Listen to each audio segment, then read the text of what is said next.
My name is Catherine Schwab, and I'm one of the Ath Fellows for the 2024-2025 year. Tonight, we have the distinct pleasure of hosting Pae White, an internationally renowned multimedia artist whose work challenges the boundaries of art and design. Pae White is a contemporary American artist celebrated for her large-scale mixed media installations, which transform familiar objects in ways that shift our perspectives. Reflecting on her practice, White has shared, "For the last several years, my practice has focused on an exploration of the neglected, the forgotten, the spaces between things, even the things between things. I am equally drawn to the temporary, the fleeting, to the ephemera of everyday life." Her art emerges from deep material experimentation, combining cutting-edge technology with artisanal craftsmanship to elevate everyday subjects. Over the past decades, she has built an expansive body of work that spans sculptures, painting, site-specific installations, furniture, architecture, and graphic design. From smoke and color to bird calls and moonlight, White draws inspiration from elements of daily life that often go unnoticed. By repurposing common materials like neon, ceramic, string, birdseed, and glass, she transforms them into extraordinary visual experiences. In 2023, CMC proudly added White's Qwalala, an extraordinary glass sculpture, to its campus public art collection, a testament to her ability to merge beauty with curiosity. White's work invites viewers to reconsider the boundaries between fine and applied arts, architecture, and design. Her journey began with a bachelor's degree from Scripps College in 1985, followed by an MFA from Art Center College of Design and Studies at the Skowhegan School of Painting and Sculpture in Maine. Recently, her work has been featured in solo exhibitions at Elvira Gonzalez in Madrid and Jessica Silverman in San Francisco. White's public art installations have also made a global impact, from the Oslo Opera House in Norway to Los Angeles International Airport. Her art is held in prestigious collections worldwide, including the Museum of Modern Art in New York, Tate Modern in London, the Los Angeles County Museum of Art, and the Hammer Museum in Los Angeles.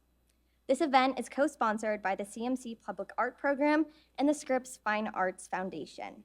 Please join me in welcoming Ms. Pae White to the podium. Thank you.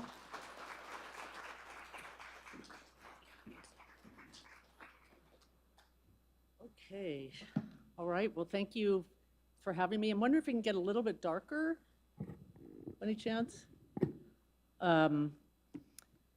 And thank you to my table mates. I want my dessert, I want that finished by the time I'm done up here.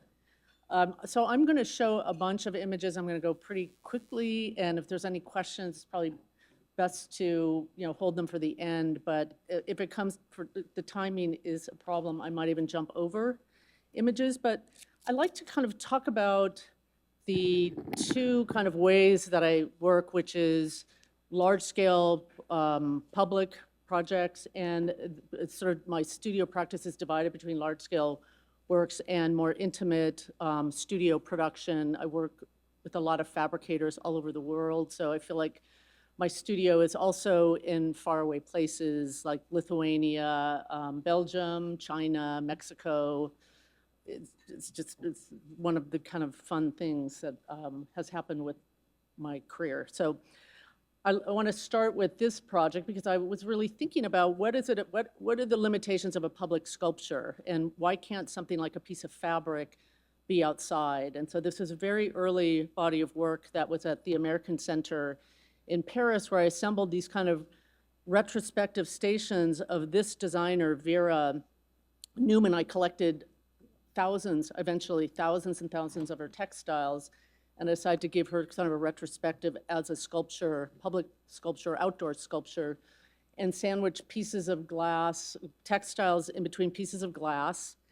And as I had accumulated this designer's work, someone I grew up with, my mom, we had it in the house, and I was always fascinated why she never needed to have a last name. It was just always Vera. But I also became fascinated with her lifting of contemporary art. Like this to me is a Frank Stella and a Robert Mangold. And so how my early experience of contemporary art could have been shaped by sleeping on sheets that had a Frank Stella print. And so this retrospective was kind of an appreciation of that, and also to call into question the sort of volatility of fabric and how these pieces would fade over time, and how that doesn't make it worse, it just gives it a different story. So it was interesting for institutions who collected the work because they didn't want any sunlight to fall on the pieces. They were never to go outside. They could only be inside, no light. So it was kind of the antithesis of what I wanted, which was to have rain, cigarette butts, trash, all these things fall on this sculpture. And another piece I did, these are pretty early works, I was invited to do a project in Bear Mountain State Park and Roosevelt State Park up in New York. And I kept thinking, all these sculptures that sit in the landscape, they don't really interact, don't really do anything. And this was an interesting site condition because this, you can see that is a barbecue that was just dissolved. So I wanted to make these artworks that would change color over time, but would also be something that would facilitate sort of joy in this park. So I created these kind of grills that were made out of cast iron, and they became these orange, reddish sculptures in the landscape over time. And some of them are grills, some of them are kind of smokers, so smoke would come out of the eyes, and they would be this interactive piece in a very sort of analog way. And then I did a project when Frieze Art Fair first started. They invited me to do a project. They have artists do special projects, and I had heard the legend of the VIP cars and never had been to an art fair and would never be able to get into one of them. But Frieze, I found out, was doing them with Rover, and I wanted to make that an artwork, to make the cars this sculpture. And I proposed all these kind of horizons, as if advertising were about to happen on them, but it's like when I was going to London, it was black cabs, and all of a sudden cabs were wrapped in advertising. So to try to have these VIP cars be almost advertising, and you would just see them all over the city, and you get a sense of the tentacles of the fair. You might be in some remote part of the city, and then one of these would kind of fly by. But you would also be inside the sculpture in traffic or whatever. And to continue the transportation theme, this was a project I did for the MTA in Los Angeles, and it's probably the largest artwork I've ever done. And I went into their art, rather than, well, the thing about the MTA and the public art program is they always have artists come and tell a location who they are. And I didn't feel right about that. So I went into the MTA's archives and I wanted to find out who they were. And I found these interesting bus tickets, and I sort of lifted these odd graphics and then created a pattern that using these kind of graphics, and then it was applied to the seats, and apparently is graffiti resistant somehow. But I also, I don't know if one of my husband's and my initials are also embedded in here some way. So there's my personal stories in these kind of bus seats that you see throughout the city. They're kind of ongoing. They keep doing the fabric, and you just see them, and it gives me great pleasure to see a bus with this fabric in it going through the city and mapping the city with this artwork. And this project, continuing the theme of my interest in textiles, which is very much ongoing, a project for the new Opera House in Oslo, and it was a competition that I desperately wanted to win. And I met with the architects, Snoetta, and I remember asking them, what color was the seat fabric going to be? And they said, we're going to invent a color. So I thought, okay, this is what I'm dealing with. It could be anything, could be a stage curtain. And I spent a long time exploring lots of different options. And I kept thinking, why can't a chunk of metal be the stage curtain? Why couldn't it kind of come up and come down? And eventually landed on, and somehow I became aware of a workshop in Belgium that worked with digital files to weave tapestries. And not like a big Epson, like it's really, really woven. And I worked with a photographer to photograph something just straight out of the kitchen drawer, some tin foil. And incidentally, I won the competition, so this is now the development stage. But I did get a sample of the seat fabric and the wood, and we put it in the foreground of this piece of foil this big, so it would capture the environment of where it was ultimately going to go. This is a piece being woven, or no, it was woven in Belgium, fireproofed in the UK, finished or sewn in Germany and finished in France. And this was a piece in the Opera House. So there's some aspects that you feel like the environment's being reflected, like there's some reflection of that brown wood and maybe that kind of orangey fabric in shadow. And I really wanted the viewer to feel like they might also be being reflected, that they are somehow in here and that they might look and ponder and get lost in this piece. And, we tried very hard to crinkle and to maintain neutrality through crinkle. So you're never going to find like a house or a profile of a dog or a sailboat, just trying to keep it very, very neutral so the eye would just go and go. And I think one of the things I really like about this piece, the environment with these architects, it doesn't have anything really overly ornamental like other opera houses.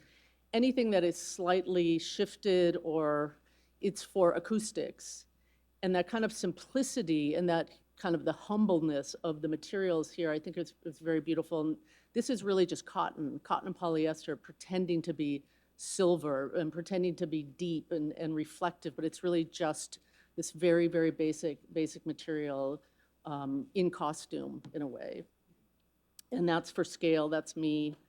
It's 13 10-foot panels sewn. You can kind of see a line. And the photography was so high resolution. We did it with 8x10 transparencies seamed together that it actually picked up my thumbprint for the crinkling. So that's the signature of the art curtain.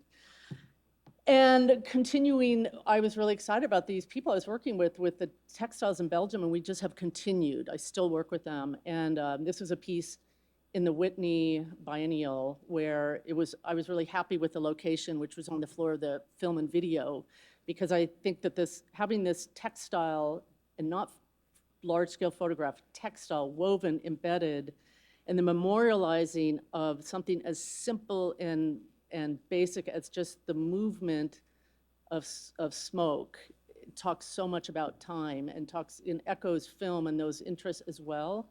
But also when you open, the elevators open, you could kind of step into the kind of abyss of this opening of the smoke, which I also found was happenstance, kind of a nice thing that happened. And then another very, very large piece that's in New York. It's kind of the largest one of these I've ever done. But I keep emphasizing that it's important to me that it's not seen as like a wide format photograph, because having this stuff woven feels like it's more embedded and more memorialized. And the tradition of tapestries celebrating historic events or religious events, why can't it celebrate some slight shift in color or light or movement? I find that to be also very important. And continuing, I started, after working a lot with this idea of reflectivity in cotton, I actually wanted to make pieces that felt like they were really metal. And so I started to work with metallics. And this is a Bloomberg International Headquarters in London, where there are artworks, including mine. And this round space is, what's the name of this? Pre-function space. There's 3 gaps in the space, 3 openings. I wanted there to be copper, silver, gold as they kind of overlapped with each other. And I started to work with metallic threads, like actually sterling and lurex. And they kind of joined. I'm not thrilled with these photos, but it was kind of my big foray into using metallics, which I continue to do, and I'll show you some recent ones. But to actually feel like it's, to actually have this loom that is this big, oily, loud industrial machine feel like it's making slowly hand-embroidered pieces was important for me. To have this machine, like you're taming the beast by making it look like it's doing something that would take forever and make you go blind, was one of the challenges we were kind of putting forward. And I'm going to intersperse this talk with these large-scale public works, which interests me to make because I typically would not have the budget to do that otherwise, but also exhibitions and exhibitions in galleries and stuff that we make in the studio by hand. But this was a show in Milan, and I made these 2 tapestries that are custom to the space, which is an unusual size. But just to have this kind of very cool, like liquid metal, I was starting to use a new thread that was very, very reflective, and then have this very gold version. And this is called Bugs and Drugs. So there's bugs, and there's also plants that have psychotropic properties in the mix. And so you can kind of see the reflectivity is really hard to capture. But it's almost like a mylar tape that is reflective. If you're looking up or you're looking down, it's always very, very bright. And in this show, I also was working with some new technology that was kind of new to me, which is always happening in my work. And we scanned some popcorn and had them CNC'd, which is driven by computer-run router. And it was also finished by hand, but I just wanted these popcorn pieces that were somewhat rough on the outside, but very, very highly polished on the inside. So there was this kind of nice tactility shift. And then I had these still lifes on the wall, which was my first kind of experiment with 3D printing. And now this company's absolutely out of business. But I was interested in this kind of still life. Well, here's some popcorn sculptures made out of Carrara marble. And then these still lifes were, the subjects are kind of like sculptural still lifes, and this is this is the one 3D printing material that you can actually print with color. And they print the form and then they map it. And I was taking the forms from a digital library that's used for gaming and maybe architectural design. And this is stuff that's only supposed to exist in the digital space. But we're bringing it out and giving it form, like kind of a Frankenstein avocado. So all the prints, everything looked a little bit sickly, which I thought was really nice, because it wasn't supposed to be here. It was always supposed to be in its idealized form, was in another space. But having the plastic feel like it was liquid, like it was milk, and to have this kind of collision of items that in your mouth would never necessarily come together, like maybe this popcorn with tangerines and waffles and crab with this milk, but it's absolutely rigid. And the printing, I liked the ghostliness of these forms.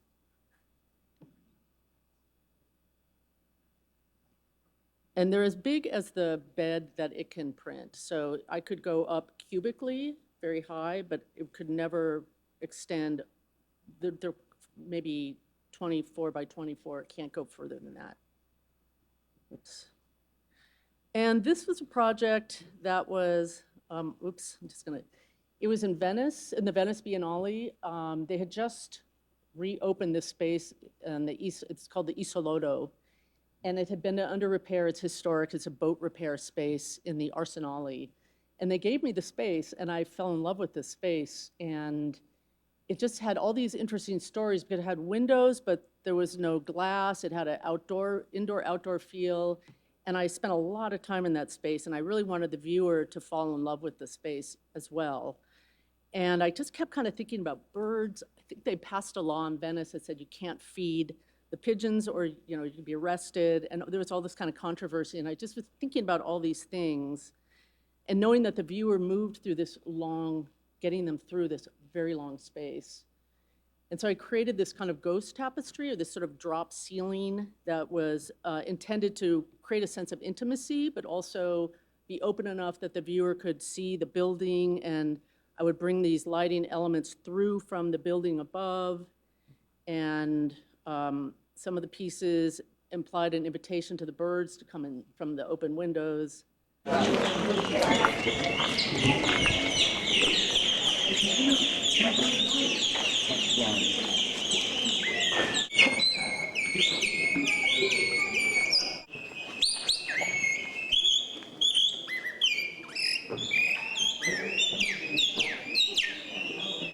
these guys are called Qwalala, and they are they're experts in bird mimicry, and it's kind of like a sports form in an island not far from Venice called Sechile, and I brought them in to dress like viewers, not dress like birds, and just kind of meander around with cameras, and so the viewer was certain the bird was somewhere in there, and they would look all through the space for the bird and effectively look and appreciate that, look at all the details of this building that I loved. So these guys were also a part of the piece, and I tried for them to be as kind of subtle as possible. And then I did a poster for one of their competitions. It's a 400-year-old or even older tradition for hunting, because they would call the birds forward, they would come and then would trap them and eat them. But now they don't do that, they just do the competition. And this is a exhibition, let me just look at my time, where an installation I did in Saarland, Germany, and I've done these projects, this type of project maybe 3 times, where I just play with the space and try to create volume with almost nothing and play with reflection. And this is like a very tall 3-foot or 4-floor atrium space that kind of terminated into a gallery and had these large-scale popcorns and super graphics. And there's another room. I don't know if I have images of that. But this piece of popcorn in the foreground has remained there as part of their collection. And one of the nice things that's happened over the years is when water fills in these kernel spaces, birds use it as a bird bath. And that's, for me, such a bonus, such a nice thing I never planned on. And this is a very large one that's currently in Los Angeles. I think it's 10 feet across, Brian. But this has always been a dream of mine, to make this very, very large piece that you can sit in. So it'd be kind of, a little bit rough on the outside, and then, in the hot summers, some very cool, highly polished, seductive space that you could sit in. And this piece was 12 years in the making, and it was a piece for the Brandenburg Airport outside of Berlin, and I won this competition I thought would be impossible because it was all in German, and I'm a woman, and I didn't understand, and I just kind of felt I want to do this piece that complements or is in such contrast to this insane rigidity that it feels like a drawing unraveling in the space, and it inserts the chaos, the much needed chaos that this really, really hardcore rigid architecture I thought really needed. And I won the competition, and I had no idea how to make this for the budget, and we got really lucky and met somebody who figured it out, and we did it with this kind of ribbon metal that I always like to show some production shots. I think it's kind of helpful because stuff is so far away often. But it was like this kind of material that, as you can tell, we just cut it and we actually grommeted it, put holes in it with like a desk, like a paper hole punch, and grommeted it together and then drew it like that. And it's the size of half of a football field, and it's in this space. And there was a lot of impropriety with this airport, and it didn't open for 12 years, and it opened during the pandemic after this artwork sat there for 12 years, and other artworks, but I finally saw it. So it's actually like a flying carpet, this idea of like magical transport, and this thing that it's actually metal, but it's so thin, but it's still, relatively heavy, but just this idea of this drawing that's all these loose ends. And I like that you can see it from far away, that there's this kind of a blush that is in the distance. And this very much, that kind of idea comes into play with this piece that's in San Diego at the North Embarcadero. And I was given this render before most of these buildings in the foreground existed. So I immediately knew there were going to be viewers in very high places. And I knew that the airport is very, very close to the city. The planes come very close to the city, and that cruise ships were coming to this terminal. So there's certainly something to be said for the viewers on the ground plane, but I'm also very interested in these other viewing opportunities, and took that into account when I was developing the pavilion roofs, which have definitely a shadow play on the ground, and then the visualization of that from the upper towers. And I started literally with these pavilion roofs, and then the project got bigger and bigger and bigger, and I just kept going along with it and offering to do it. And I still can't believe we did it, but it's like a village of these crazy buildings, like the roofs with the letter forms. I extruded the letter forms to create architecture, and then the programming of like an information building has to work within the serif. All these limitations, nobody ever said no. It was so fantastic. And we just kept going, and then next thing you know, the bathroom opportunity came up because nobody wanted the bathroom, and so I took that on. And I just thought, how beautiful to have this letter forms, these kind of brise soleil, be I guess I don't have an image, to have these perforations, but you'll see. So here's some of then we did kiosks. So I wanted those to feel like kind of colored ice cubes scattered along like kind of lanterns. And so this stuff you can see, Ladybug is on the ground plane. The building on the left is a cafe. This is an information building in the distance. And my favorite is the bathroom. And this at night, it's particularly beautiful because the orange, we did these kind of custom orange tiles, and they reflect and they bounce this kind of nice orange light through these letter perforations. And I never thought I'd be dealing with this. But this was the year that this particular project, for some reason that year I did a lot of ceramic work, and it was one of them. And it was a project in Hudson Yards. And it was a building that had this interesting viewing condition where there were 4 walls that kind of looked at each other. And so I thought, okay, I want to do the 4 seasons with these kind of letter forms, but I want the ceramic to feel like tissue paper, as if it's lying on top of one color and creates a third color, and how to create that with something like, brown body clay.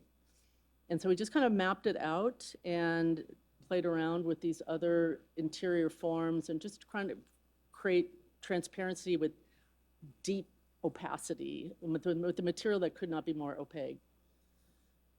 And there's certain areas you can kind of see all at once. And then this other project, which I guess, it comes out of this.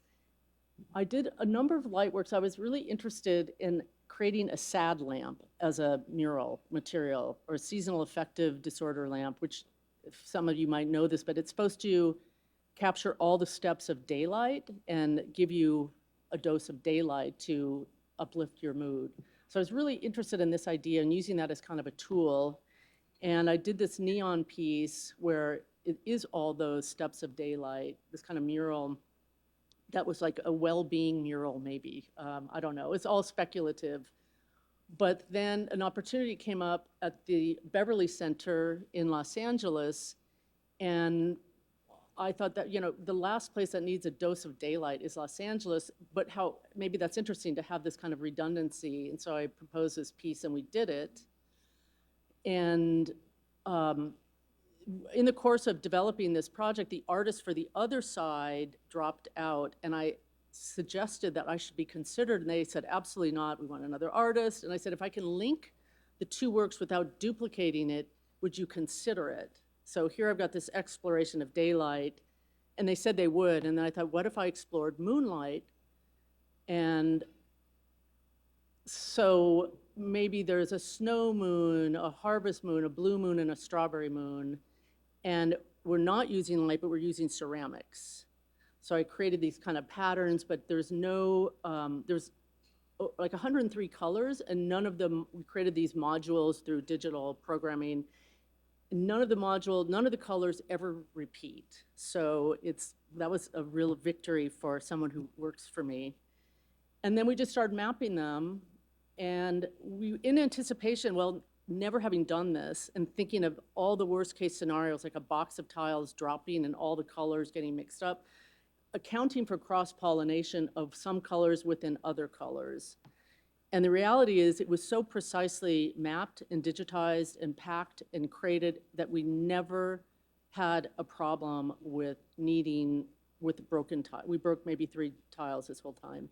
So these are renders. So I think the renders are better. The photos were not, I don't think we're really, I'm never really that happy with them. But you can kind of see the ceramic. We also had little moments of platinum, bronze, and gold glaze, just to add a little reflectivity. And that's what you see. Okay, I'm just being mindful of time. This piece gave me a lot of pleasure because it happened during it was in development before the pandemic, but I was really feeling a lot of despair as someone who had chosen art as a career in the early days of the pandemic. And this piece, the museum in San Jose just pushed and pushed, and Brian Butler pushed and pushed, and they continued to fundraise, and they got the funds, and we were able to do this piece, and I was really lifted my spirits. And the space is interesting because you can see there's sort of a mezzanine, like you see windows in a gallery that looks out at the piece. Obviously, when you enter the space, you can see from the underside. And something that might feel like chaotic color is actually meticulously programmed. So the blushes, I wanted a yellow blush to kind of morph into a blue blush. And in fact, it's called noisy blushes. So every view of the piece, you get a different kind of transitional color moment. And yeah, so these are silk screened, very, very thin, two-sided polished stainless steel, almost just like paper thin. And so all of that, like the density of the color, all of that is really planned. And this is at night, so there's that viewer that sees it when the museum is closed, but they leave the light on. And you can kind of see the reflection in the ceiling when the light hits some of the surfaces, so it's like this snowstorm of light on the ceiling.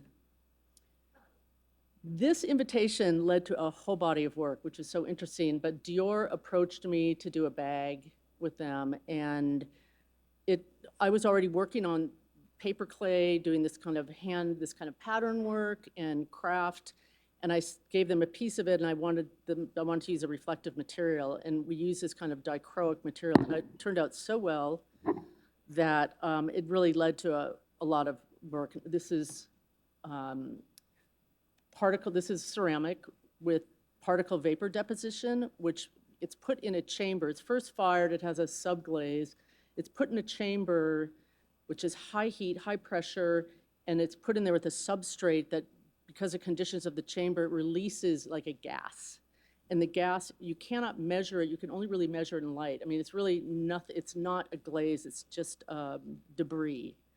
So I played a lot with that, and I still do to a certain extent, not as much, but all these different substrates, they won't tell me what they are, create these different types of shift. And what I really like, you can't really see this, but what I really like is that you never get stable color. You always get, no matter if you move a quarter of an inch, the thing has already changed. And that I like that there's this kind of reticence about being solidified color. I like that it's never gonna give you something resolved. And so this is just kind of an overview of a lot of the different particle vapor deposition that I have kind of experimented with. I did a wall in Berlin where we actually covered the wall with like a black, very thin black steel, and put these pieces up with magnets. And they're all little tiles that have these different shifts. Pardon me? Yeah. So they're just attached, so we all just took the whole thing down afterwards, but they attach with a magnet on the steel. And this, I'm gonna show some more exhibitions. This was I started working with snails, and I was interested in with the loom, the snail trail, maybe this is, no, oh, here we go. And this kind of goes weird. But I really wanted to have this almost feel like spray paint, but it's woven. So you can kind of see, um, it's, it's, it's really, I should have brought a sample, but it really feels like it's sprayed on the fabric, but it's really the weave construction that took a while to develop. And this is an exhibition at Jessica Silverman where I had some of these pieces with the snails. But I also really wanted the snails to feel like, there might be a detail shot where they felt very meticulously embroidered. So in her space there are these walls, and I really like, this is one of the first times where I really foregrounded the backs as well, because the backs are very interesting. It's typically where the fabric that you're not using on the front is pushed to the back. And so there's another interesting story there. And yeah, you can kind of see the thread work on the snails is a little bit more refined. This was a piece with fireflies and cashmere. And we created this way to get a bonus color. It's not, it's kind of nerding out on this, but it was kind of a triumph to get this bonus color through shifting the thread. But just wanting to have this memorializing of something that is less and less frequent. Fireflies are going away. And you can see the back. So all these little hints of yellow, well, the thread has to go somewhere when it's not being used. So the whole back was aglow. And so we really featured the backs in a nice way, like paid attention to the finish work. And that's other fireflies. And then also the specialness of rain was something I wanted to celebrate. For me, it's special. But to create, you can kind of get a sense of light coming through the clouds, and that certain rain, certain pieces, certain sections are illuminated. And that was an interesting computing. But there's also these hanging pieces, and this is where we, in the studio, things are just, I really want to get away sometimes from these big, cumbersome pieces with contracts and teams, and these are just these sort of open frame specimen pieces that have this kind of tensioning around something that's really barely there, which are this is a material called cinnamon, which is a natural fiber, and then attached are crabs that I've collected and found. And then they're just sort of overlaid on that. And I really like these pieces. They don't really have a front. There's no hierarchy. There's no front. There's no back. They both have the same importance. And also these kind of blushes of just a little bit of a very thin piece of fabric creating just that much of a shift. And then using that particle vapor deposition on these serpents that then climbed the wall of the gallery, and also these kind of sculptures. And the gallery is in Chinatown, which is very interesting context for this work at that time. I don't know if there's, so we did these kind of pedestals, and then a few of these wall pieces too. And then I've continued to do these clocks, which are also, and I had it quite high, and when looking at it from below, it's a totally different color because it can also look like this if you're looking right at it. And so that's ceramic. So this is recent, where they haven't happened. I think it's important to see things that don't happen, and you put a lot of passion and energy into something, and then it just collapses. And this project in Emeryville, I was very, very deeply committed to, but it was tied to real estate. So when real estate started to suffer, this project just fell by the wayside, and that was not that long ago. But for me, these things are still alive, because even though they haven't been made or implemented, they still exist, and we've thought about their construction and done troubleshooting, and very often the renders look very close to how they ultimately look. So this was a parking garage in Emeryville for a big new development, and I was very interested in the history of this part of Emeryville that had a lot of shells that the Native community had collected and put, that's why it's called Shell Mound Street. And so I wanted to create these kind of shells, but there was one mandate that there had to be a certain amount of perforation. So that means, like, how much is visible, how much you have to have open for exhaust. It's a whole set of concerns for this kind of situation. And so we created this kind of a similar material as the piece in Berlin, So we could do these kind of drawings with this very thin metal and have these kind of movement of more natural. I wanted to have the front part of this building feel very bright and colorful, and then get more to more natural color. So anyway, it didn't happen. This one also didn't happen. So crazy. But I was so excited because it's so big, and it's this development in Miami. And they wanted an artist to do this kind of pedestal. And again, we had to have porosity, and there were some aspects that were parking, and some aspects that were retail, and some that were community spaces. And so I developed this kind of idea of this, mapping of these different seasons and colors. But you can see the person, I mean, it's really massive. And we were going ahead, and then there was a lot of problems with the city, and we ended up not being able to do it. But it actually was shifting a lot from this. These are my original proposal renders, but we ultimately were moving in a very different direction with glass. So it wouldn't have looked like this, but didn't happen. And so these are recent pieces. And this was something I did last year in Venice, where I was invited.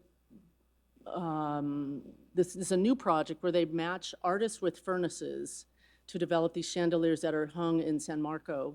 And I was paired with this fantastic master. He's a master in Murano named Simone Cenedesi. And I wanted to do like a ribbon candy merged with a sunset chandelier. And I started to use artificial intelligence because I just couldn't capture this. And artificial intelligence didn't know what ribbon candy was at that point. And I just started playing and playing and playing and playing. And that's the thing, it's like all the iterations, you eventually kind of get to something. And eventually I don't have a complete shot, so I have to show you the top and the bottom. But we end up with this ribbon candy chandelier that was installed. I don't have an install shot. And then another opportunity for using artificial intelligence was with this jewelry company in Italy called Vernier. And they want to do an artist collaboration. And I don't design jewelry, I don't really know. So I just knew I kind of wanted something like the crabs, but I just wanted the spirit of the crabs. I didn't want to get too crabby, I guess, just get like the sense, the articulations. And so I started to play, and this is just some of the stuff they do. So you can see they use a lot of diamonds, small diamonds. They already do a crab. So I also want to pay tribute to that legacy of theirs. I mean, this is the handle to the door of their shop. So it really resonated for me working with crabs. And I started to think about this, and I was thinking about a ring. That's it. I was thinking mostly, we decided I was going to work on a ring and a necklace, but I'll just show you some of the ring ideas. So in artificial intelligence, I was just kind of playing around with the prompts to get like transparency, articulation, the sense of that, and just kept kind of going. And then eventually started to think about metal and simplicity, and just kind of moved through this a little bit and kind of got closer and closer to like this black metal, and then eventually started to introduce stones. And then it pretty much got to this, well, no, these two, and then that.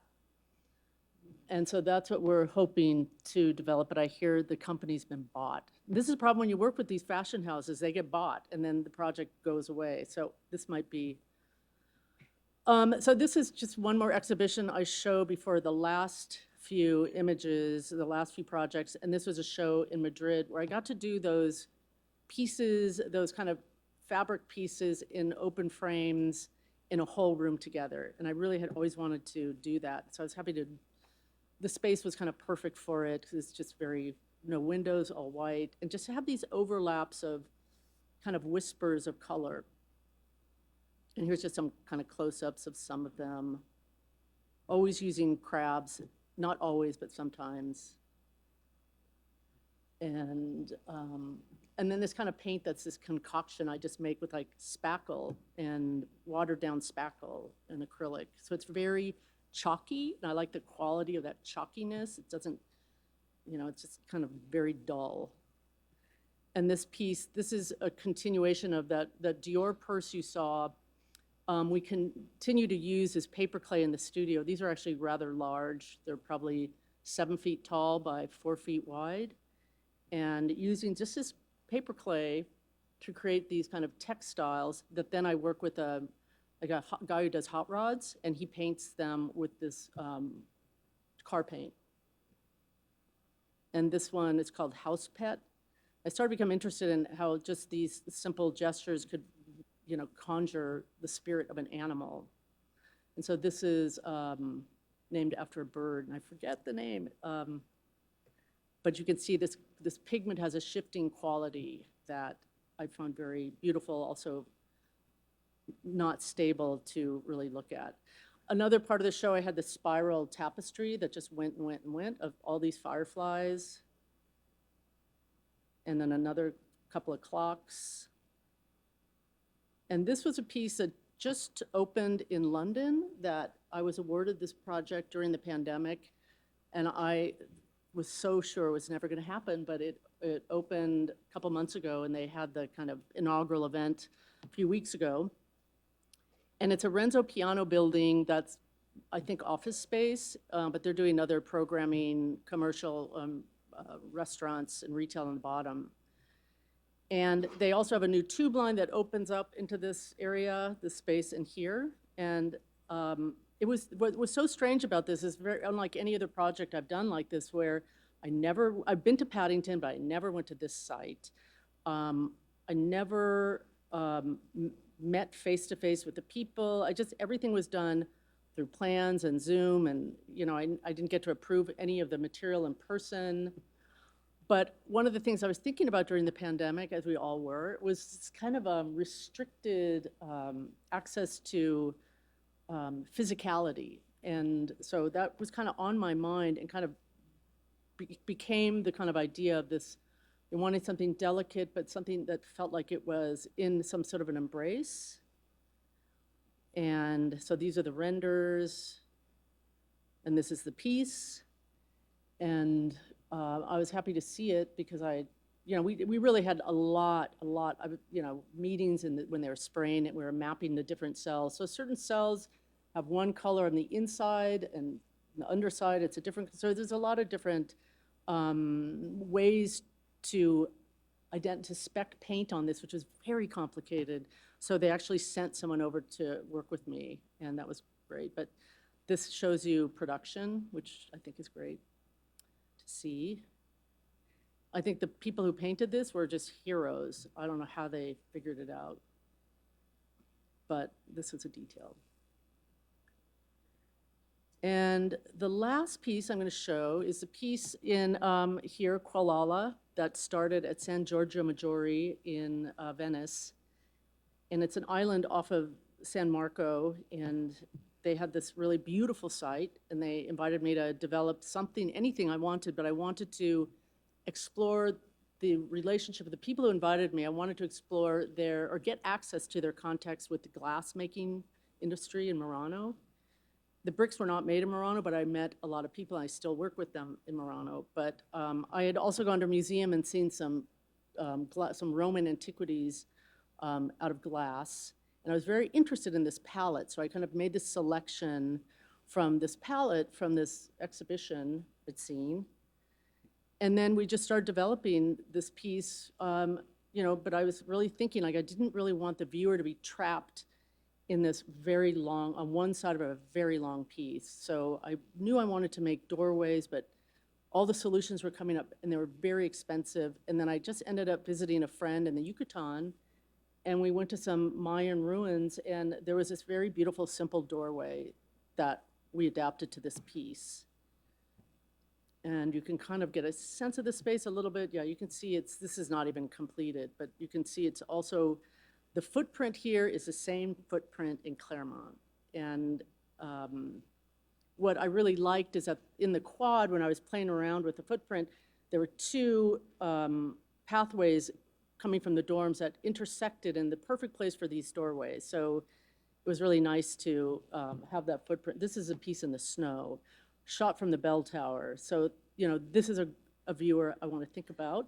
And It was really nice to see.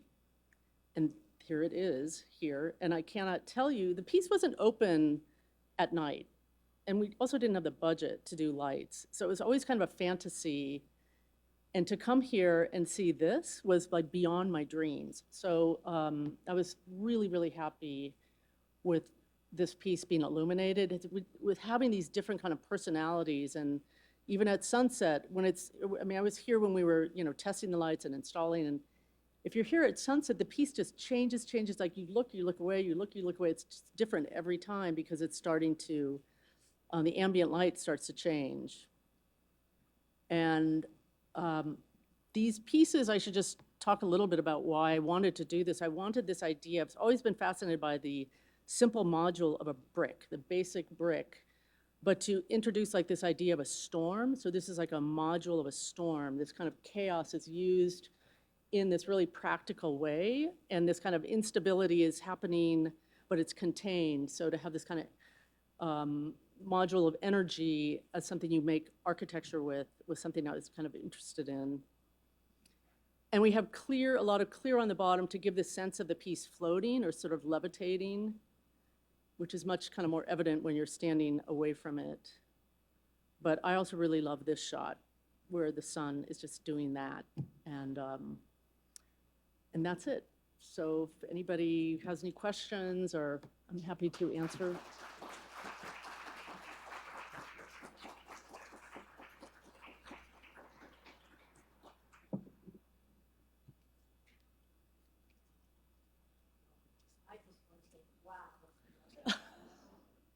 Yes, I will echo that sentiment. Please join me once again in thanking our wonderful speaker.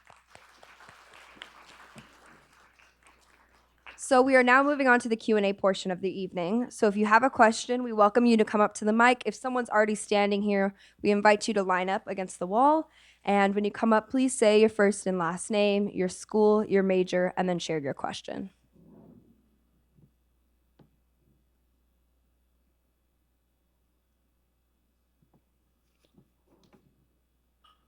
They're fleeing.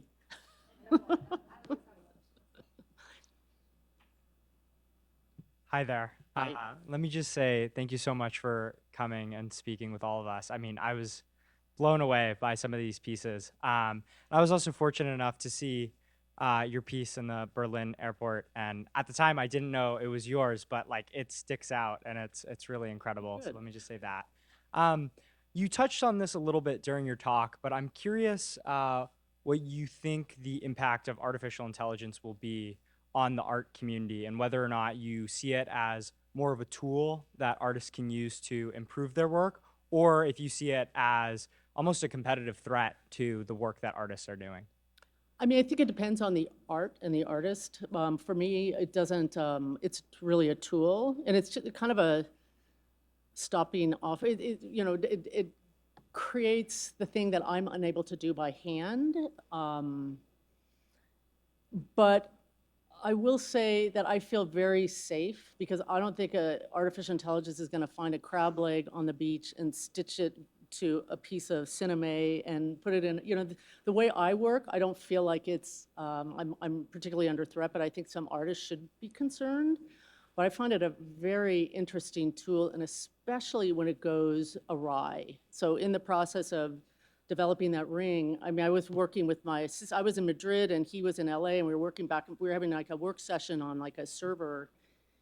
And all of a sudden, like in the midst of this ring, one of the rings has like Santa Claus and a husk of corn. And it's like nobody had any prompt that had anything to do with that, but I found that to be kind of the most delightful thing is when it just doesn't understand and when it's not delivering really perfect. I mean, I obviously am tending towards the very slick, polished output, but I think you almost have to deny it that. I mean, I think that's when it becomes more interesting. It's when it's just doing something maybe more practical rather than, I mean, I'm really a novice, so that's probably why I'm so seduced to the slickest possible version. But I saw some really interesting work in London where it looked so analog, and this person must have prompted the life out of the AI because it was just this really kind of just felt like a photograph that was so poorly shot, and it was so interesting because of that, and it was all done with prompts.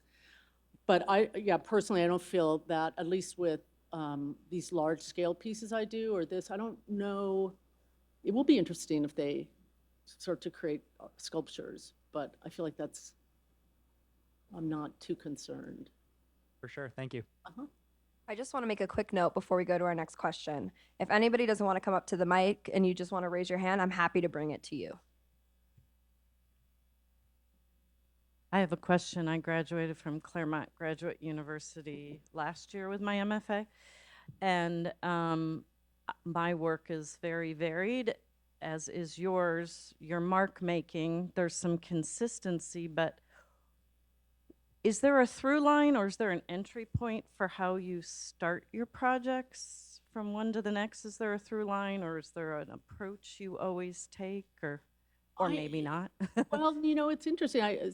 Sometimes there is, sometimes a link, like, sometimes it surprises me, like putting together images like today and realizing that the serpent pieces that were in the exhibition in San Francisco really mimic the kind of footprint of this piece. And that's something, I wasn't making these projects are like 7 years apart. And so maybe it's very residual, but it doesn't start as like, I'm continuing my idea of the serpent. It just maybe is a tendency.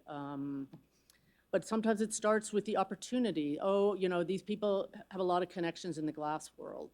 And I start thinking of things that I kind of want to play around with glass. So sometimes it comes from a place of pure experimentation and anticipation of possible failure. I know a lot of the processes that I work with, I really know nothing about. And maybe that brings a fresher approach because I'm not restricted by the do's and the don'ts, but it really comes from sometimes just wanting to test. It's like that PVD, something I always wanted to play around with. I had samples for years in the studio, and then finally we just kind of launched it in some way, and then it found its way into other things. So it's sometimes just following the leads of the project. Hi, Pae. We've already met. Thank you so Yes. much for your talk. It's beautiful. Your art is stunning and exhilarating in ways that I didn't fully recognize that art can be. So thank you for that. I'm Devanshi. I'm a senior at CMC. I'm studying computer science and math. And my question to you is, could you talk a bit more about how you started your journey in art and how you built yourself up? And for example, when you applied for the Berlin work, the airport work, what inspired you to continue and to continue to persist despite, like you mentioned, you not believing that you would get it? Like what? Well, that's what propelled me, because I thought, I'll be damned. This whole, like this phone book, thick competition material came in German, and I just felt like I was at such a disadvantage. But I also wasn't expected to read it all. So in a way, it was also very freeing, and I could just kind of go. And I really thought, I really was surprised I won, but I really just thought I wanted to see something like this. I wanted to see something in this very, very rigid, fairly boring space. And I don't know, it's really just about feeling like I was at a disadvantage. That really propelled me for that project. But I mean, really, the art is just something I've always done as a kid. My parents gave me materials. I was introduced to Millard Sheets, and I worked with him. And I was fortunate to, always feel like I could continue with it. And then I think one of the things that was important was to realize that art, when I was in high school, and I actually spoke to my high school a number of years ago, is that I wanted to make it clear that it doesn't have to be a hobby or an elective. It's not that filler class. Like, this can actually be a legitimate field, a career. This isn't that kind of thing you do just to have some fun. Like, this can be a very serious career with a lot of challenges. It's a lot of opportunity, a lot of challenges. And so I think I got really lucky. I made some good choices. I made some terrible choices, but that's just kind of been part of it. But just kind of believing you can do it. It's really and hoping.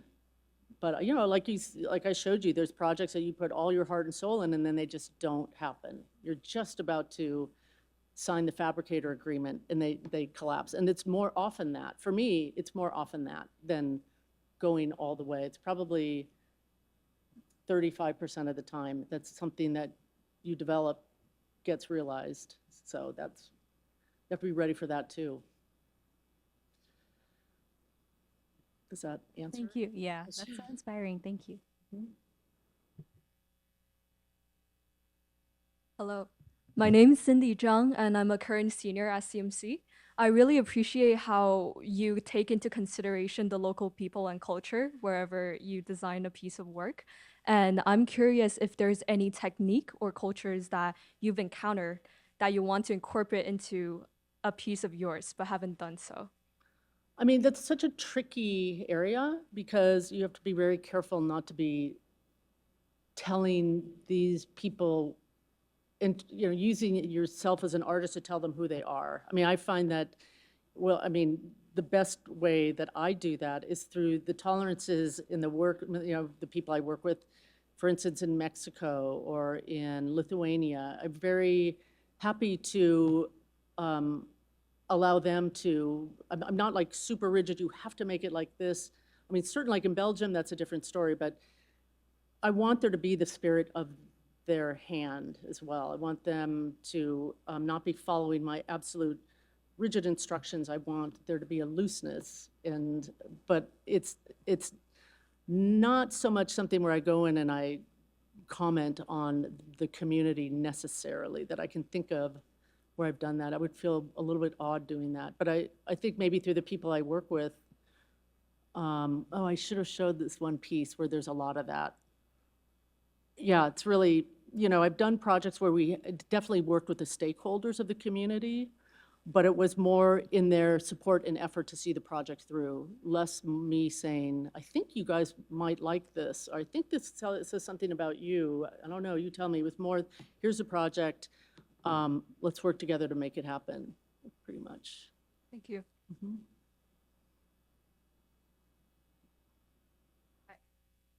Thank you so much for the presentation for today. I think your work is very beautiful and they're also very meaningful. In fact, they're beautiful because they're meaningful of the interaction and reflection you have in your work. My question is, what do you think is the relationship between beauty and meaning in general when you are talking about art? Can an artwork be beautiful but not meaningful, or meaningful but not be beautiful? And if they can, like if they have a conflict, like how do you balance that in your artwork? I mean, it's something that I do think about, and I'm very drawn to beauty. And if it's something that is just some moment of some sort of reverie, I mean, I'm happy for that, especially this day and age, I'm not feeling inclined towards making overtly political work because I think there's just so much of, it's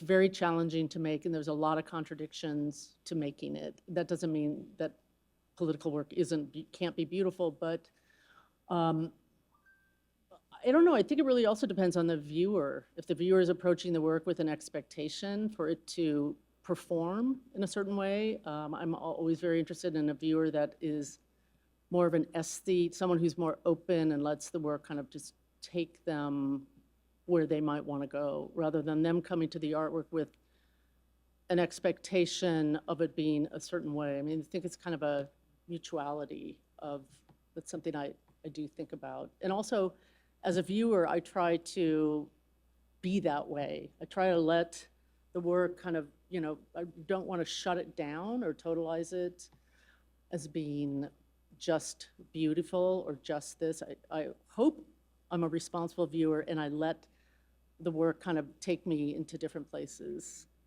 hopefully. Thank you. Mm-hmm.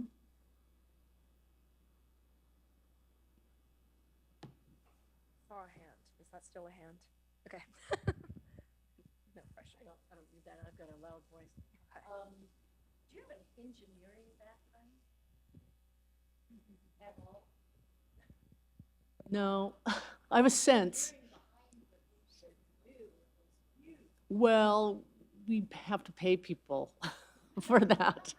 that's the not fun part. But no, there's usually an engineer, and you hope you get an engineer that doesn't want to over-engineer it. That's the challenge, is to find one that looks to make something elegant and not have the engineering so foreground. In fact, the piece I was in London, I kept insisting that we couldn't have cable creep. Like I wanted just the fewest cables possible. I didn't want them to get thicker and thicker, and I didn't want them to multiply. So, you know, there's only so much I can really push for, and then there's a safety issue. But I've worked with engineers that have phenomenally elegant solutions and some that are just clunky and lazy, and you know, that's really hard too, because they see it their way, and you know, there's very creative engineers out there.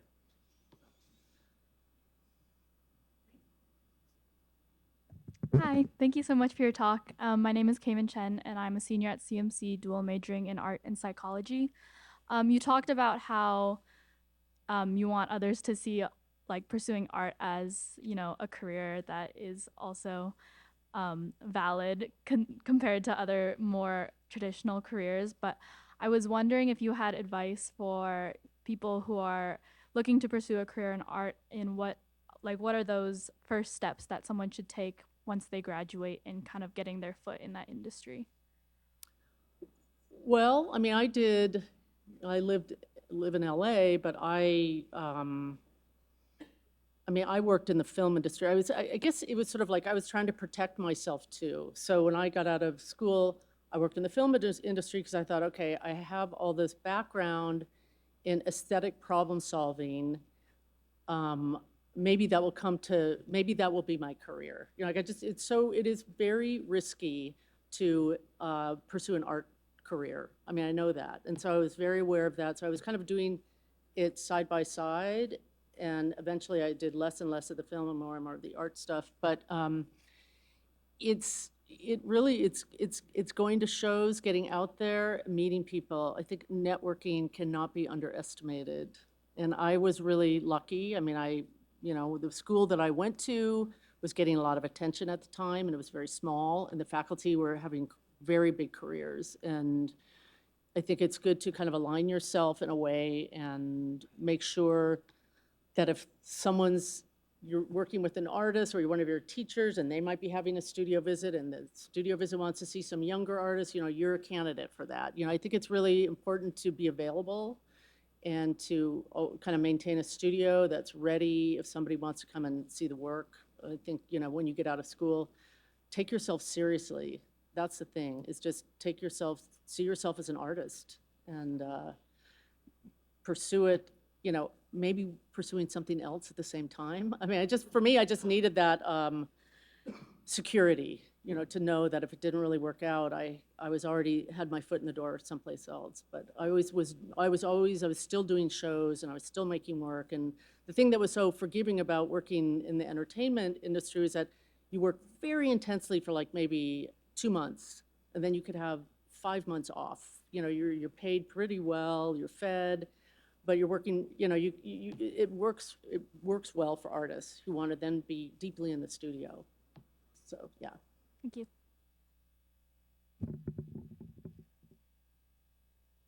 It is unconventional for an Athenaeum fellow to ask a question, but seeing that we have a little bit of time, I do want to ask you a question. So my name is Melanie Kalla. I'm a senior at Claremont McKenna College studying international relations.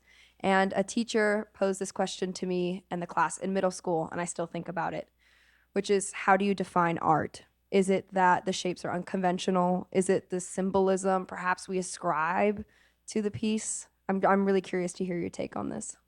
I mean, it's hard to even to say this is art, in a way kind of shuts it down too, because I mean, there's something about wanting to keep something more transient, I guess. I don't know. I mean, that's a really hard question, because I see many definitions for art too. Like I see something, a behavior as being artful, or something that's being an artwork, or something that's art is such a general idea. It's I don't know, it's really not something I could, or I think would be that great to say this is what it is, because it's so much, thank God, you know. it's so many things and behaviors and ideas and smells and tastes. It should be as expansive as possible. That's, for me, is hopefully as expansive as possible. Thank you so much. I appreciate it. Okay, we're going to close out for the evening. Thank you so much for joining us today and for walking us through not only Qwalala, but all your art. It was incredible to hear your story and the meaning behind these pieces, and to, even if I can't see it in person, just to hear you speak about it was incredible. Everyone, please join me in thanking once again our speaker.